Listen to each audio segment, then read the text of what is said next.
ಅಧಿಕಾರದ ಕಿತ್ತಾಟ, ಚೇರ್ಗಳ ಒಡೆದಾಟ, ಇದರ ಮಧ್ಯೆ ಇವತ್ತು ಕಾಳಗ ನಡೀತಾ ಇರುವಂಥದ್ದು.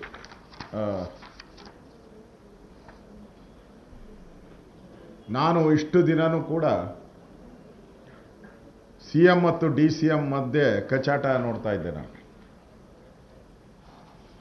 ಸಿ ಎಂ ಮತ್ತು ಡಿ ಸಿ ಎಂಗಳ ಮಧ್ಯೆ ಕಚ್ಚಾಟ ಬರ್ತಾ ಇತ್ತು ದಿನನಿತ್ಯ ಪತ್ರಿಕೆಯಲ್ಲಿ. ನಿನ್ನೆಯಿಂದ ನೋಡ್ತಾ ಇದ್ದರೆ ಕುರ್ಚಿಗೆ ನಾಯಿಗಳು ಕಿತ್ತಾಡುವಂಥ ಪರಿಸ್ಥಿತಿ ಬಂದ್ಬಿಟ್ಟಿದೆ.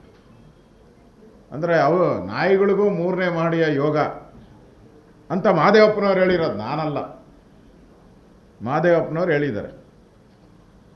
ಬೀದಿ ನಾಯಿಗಳು,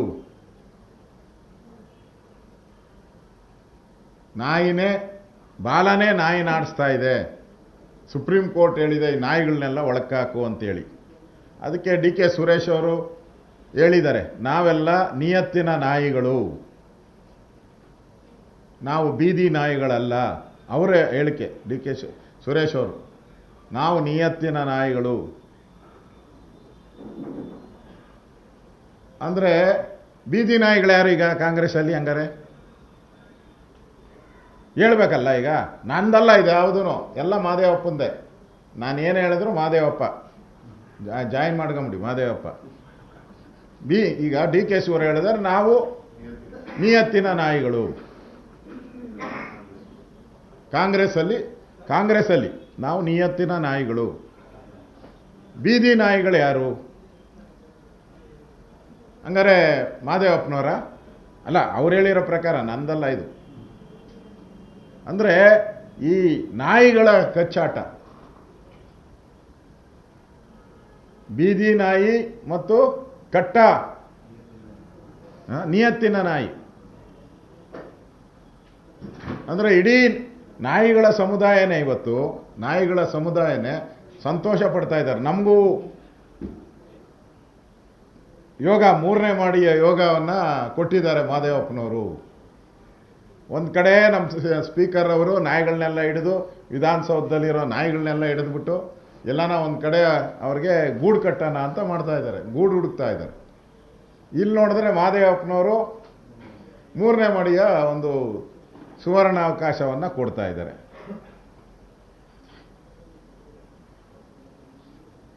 ಅಂದರೆ ಒಂದು ರೀತಿ ಕಾಂಗ್ರೆಸ್ ಪಾರ್ಟಿ, ಕಾಂಗ್ರೆಸ್ ಅವರು ಹೇಳೋ ರೀತಿ. ಆಮೇಲೆ MLA ಹೇಳಿದ್ದಾನೆ, ಯಾರೋ ದಾವಣಗೆರೆ MLA,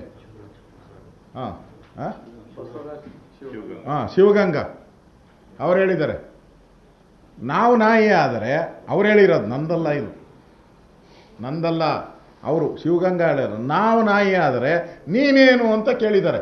ಇಂಡೈರೆಕ್ಟಾಗಿ ಮಹದೇವಪ್ಪನ ಕೇಳಿದ್ದಾರೆ. ಇದಕ್ಕಾಗಲೇ ರಾಮನಗರದ MLAನೂ ಕಾಂಗ್ರೆಸ್ MLA ಅವರೂ ಹೇಳಿದ್ದಾರೆ, ಈ ರೀತಿ ನಾಯಿನ ನಮಗೆ ಹೋಲಿಸುವಂಥದ್ದು ಅವರ ಯೋಗ್ಯತೆಗೆ ಸರಿಯಲ್ಲ ಅನ್ನೋ ಮಾತನ್ನು ಹೇಳ್ತಾ ಇದ್ದಾರೆ. ಅಂದರೆ ಕಾಂಗ್ರೆಸ್ಸಿನ ಜಗಳ ಈಗ ಬೀದಿ ನಾಯಿಗಳ ಜಗಳ ಥರ ಆಗಿದೆ ಅಂತ ಮಹದೇವಪ್ಪನವರು ಹೇಳ್ತಾ ಇದ್ದಾರೆ. ಎಲ್ಲಿಗೆ ಬಂತು ಇವತ್ತು ಈ ಕುರ್ಚಿ ಕಾಳಗ? ಇನ್ನೊಬ್ಬರು ಮಹಾನುಭಾವರು ಹೇಳ್ತಾರೆ, ನಮ್ಮ ಡಿ ಕೆ ಶಿವಕುಮಾರ್ ಅವರು ಫಾರಿನ್ ಟೂರ್ ಹೋದರೆ ನನಗೆ ಗೊತ್ತೇ ಇಲ್ಲ ಅಂತಾರೆ. ಬೇರೆ 138 ಜನನೂ ನನ್ನ ಬೆಂಬಲಿಗರೇ ಅಂದರು. ಇದನ್ನು 100 ಸರಿ ಹೇಳೋರು.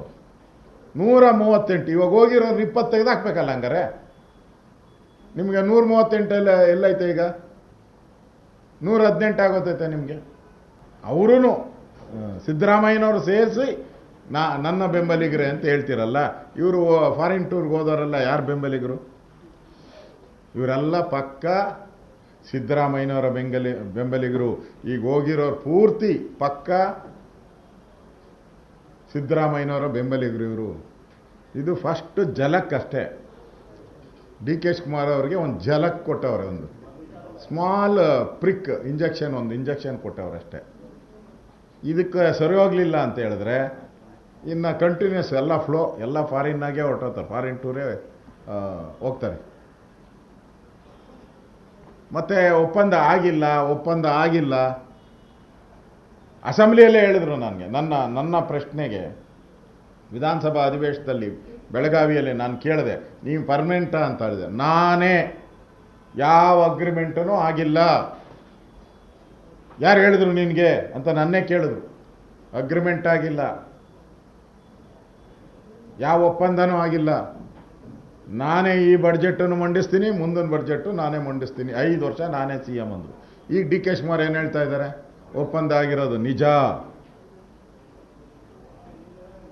ಸೂಕ್ತ ಕಾಲದಲ್ಲಿ ಸಿದ್ದರಾಮಯ್ಯನವರು ಅದನ್ನು ಹೇಳ್ತಾರೆ. ಅಂದರೆ ಏನು ಅಂದರೆ ಒತ್ತಡದ ಪಾಲಿಟಿಕ್ಸಾ ಇದು? ಬೆದರಿಕೆ ಪಾಲಿಟಿಕ್ಸಾ? ಥ್ರೆಟನ್ ಪಾಲಿಟಿಕ್ಸಾ? ಹೇಳ್ಬೇಕಿದು. ಒಬ್ಬ ರಾಜ್ಯದ ಮುಖ್ಯಮಂತ್ರಿ ಒಬ್ಬ ಕಾಂಗ್ರೆಸ್ ಅಧ್ಯಕ್ಷನಿಗೆ ಈ ಥರದ ಒಂದು ಹೇಳಿಕೆ ಕೊಟ್ಟ ಮೇಲೂ ಕೂಡ ಉತ್ತರ ಕೊಡಬೇಕಲ್ಲ CM ಅವರು.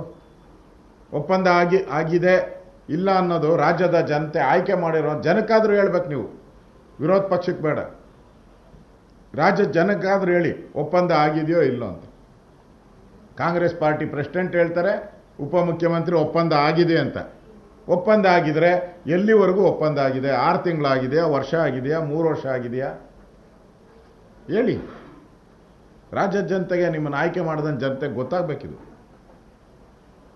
ಒಬ್ಬ ಮುಖ್ಯಮಂತ್ರಿ ಇಲ್ಲ ಅಂತಾರೆ, ಉಪಮುಖ್ಯಮಂತ್ರಿ ಇದೆ ಅಂತಾರೆ. ಇನ್ನು ಮಹದೇವಪ್ಪನವರು ಬಾಲನೇ ನಾಯಿ ಆಡಿಸ್ತಾ ಐತೆ ಅಂತಾರೆ. ಹಂಗಾರೆ ನಾಯಿ ಯಾರು, ನಾಯಿ ಬಾಲ ಯಾರು? ಅಂದರೆ ಬಾಲಗಳು ಯಾರು? ನಾಯಿ ಬಾಲಗಳು ಅಂದರೆ ಕಾಂಗ್ರೆಸ್ ಪಾರ್ಟಿಯಲ್ಲಿ ನಾಯಿ ಬಾಲಗಳು ಜಾಸ್ತಿ ಇದೆ ಅಂತ ಅರ್ಥ ಮಹದೇವಪ್ಪನವ್ರದ್ದು. ಎಲ್ಲಿಗೆ ಬಂದ್ಬಿಡ್ತು ರಾಜಕಾರಣ? ಪವಿತ್ರವಾದಂಥ ವಿಧಾನಸೌಧ ಇವತ್ತು ಕಾಂಗ್ರೆಸ್ ಪಾರ್ಟಿಯಲ್ಲಿ ಇರುವಂಥ ಒಳಜಗಳಕ್ಕೆ ಕಾಂಗ್ರೆಸ್ ಪಾರ್ಟಿ MLAಗಳನ್ನು ನಾಯಿ ಬಾಲಕ್ಕೆ, ಬೀದಿ ನಾಯಿ, ಆಮೇಲೆ ನಿಯತ್ತಿನ ನಾಯಿ, ಸದ್ಯಕ್ಕೆ ಪುಣ್ಯಕ್ಕೆ ಹುಚ್ಚು ನಾಯಿ ಅಂತ ಹೇಳಿಲ್ಲ. ಪುಣ್ಯಕ್ಕೆ ಅದು ಅವ್ರದ್ದೇ ಸ್ಟೇಟ್ಮೆಂಟ್, ನಂದಲ್ಲ ಅದು, ಮಹದೇವಪ್ಪನವ್ರದ್ದೇ ಅಷ್ಟೆಲ್ಲ ಸ್ಟೇಟ್ಮೆಂಟು. ಹುಚ್ಚು ನಾಯಿ ಅಂತ ಹೇಳಿಲ್ಲ.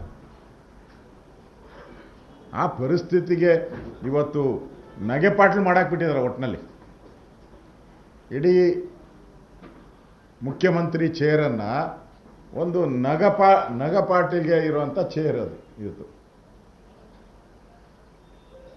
ಆ ಚೇರ್ಗೆ ಒಂದು ವ್ಯಾಲ್ಯೂ ಇತ್ತು, ಘನತೆ ಇತ್ತು, ಗೌರವ ಇತ್ತು.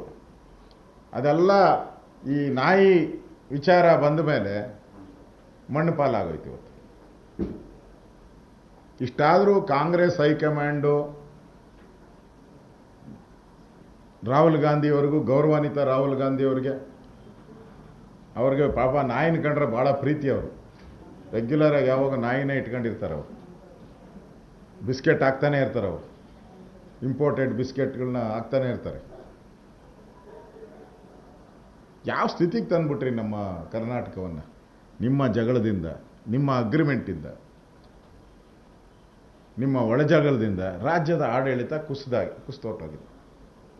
ಎಲ್ಲ ರಂಗದಲ್ಲೂ ಕುಸಿದೋಗಿದೆ. ಯಾವ ಪುರುಷಾರ್ಥಕ್ಕೋಸ್ಕರ ನೀವು ಬಡ್ಜೆಟನ್ನು ಮಂಡನೆ ಮಾಡ್ತೀರ? ಈಗಾಗಲೇ ದಿವಾಳಿಯ ಅಂಚಿನಲ್ಲಿರುವಂಥ ರಾಜ್ಯ ಸರ್ಕಾರ. ನಮ್ಮ ಆರ್ಥಿಕ ಮಿತಿ ಏನಿದೆ ಅದು ಬಾರ್ಡರ್ ಲೈನ್ ಬಂದ್ಬಿಟ್ಟಿದ್ರಿ. ಎಂಡಲ್ಲಿದ್ದೀರಿ, ನಾವು ಬಾರ್ಡರ್ ಲೈನಲ್ಲಿದ್ದೀರಿ. ಹೈಯೆಸ್ಟ್ ಸಾಲ ಮಾಡಿರೋ ಮುಖ್ಯಮಂತ್ರಿ ಈ ಕರ್ನಾಟಕದಲ್ಲಿ ಯಾರಾದರೂ ಇದ್ದರೆ ದಟ್ ಈಸ್ ಓನ್ಲಿ ಸಿದ್ದರಾಮಯ್ಯ. ಅದನ್ನೆಲ್ಲ ನಾನು ವಿಧಾನಸಭೆಯಲ್ಲಿ ಹೇಳ್ತೀನಿ ಅದನ್ನು. ಆದರೆ ಇವತ್ತು ಈ ಸರ್ಕಾರ ದಿವಾಳಿ ಆಗಿರೋದಕ್ಕೆ ಇದಕ್ಕಿಂತ ದೊಡ್ಡ ಸಾಕ್ಷಿ ಇಲ್ಲ. ಮತ್ತು ವಿಧಾನಸೌಧದ ಆ ಒಂದು CM ಕುರ್ಚಿಯನ್ನು ನಗೆಪಾಟಲಿನ ಕುರ್ಚಿಯಾಗಿ ಮಾಡಿದಂಥ ಒಂದು ಕ್ರೆಡಿಟು ಕೂಡ ಕಾಂಗ್ರೆಸ್ ಪಾರ್ಟಿಗೆ, ಸಿದ್ದರಾಮಯ್ಯನವರಿಗೆ ಹೋಗ್ತದೆ. ನಿರ್ಭೀತ, ನಿಷ್ಪಕ್ಷಪಾತ, ವಿಶ್ವಾಸಾರ್ಹ ಸುದ್ದಿಗಳಿಗೆ ಮತ್ತೊಂದು ಹೆಸರಾಗಿರುವ ನ್ಯೂಸ್ 18 ಕನ್ನಡ ಈಗ ಆಪ್ನಲ್ಲೂ ಲಭ್ಯವಿದೆ. ದಯವಿಟ್ಟು ಇಲ್ಲಿರುವ QR ಕೋಡ್ ಸ್ಕ್ಯಾನ್ ಮಾಡಿಕೊಂಡು ಆಪ್ ಡೌನ್ಲೋಡ್ ಮಾಡೋದಕ್ಕೆ ಮರಿಬೇಡಿ. ನಿಮ್ಮ ಬೆಂಬಲ ಹೀಗೆ ಸದಾ ನಮ್ಮೊಂದಿಗಿರಲಿ. ಧನ್ಯವಾದ.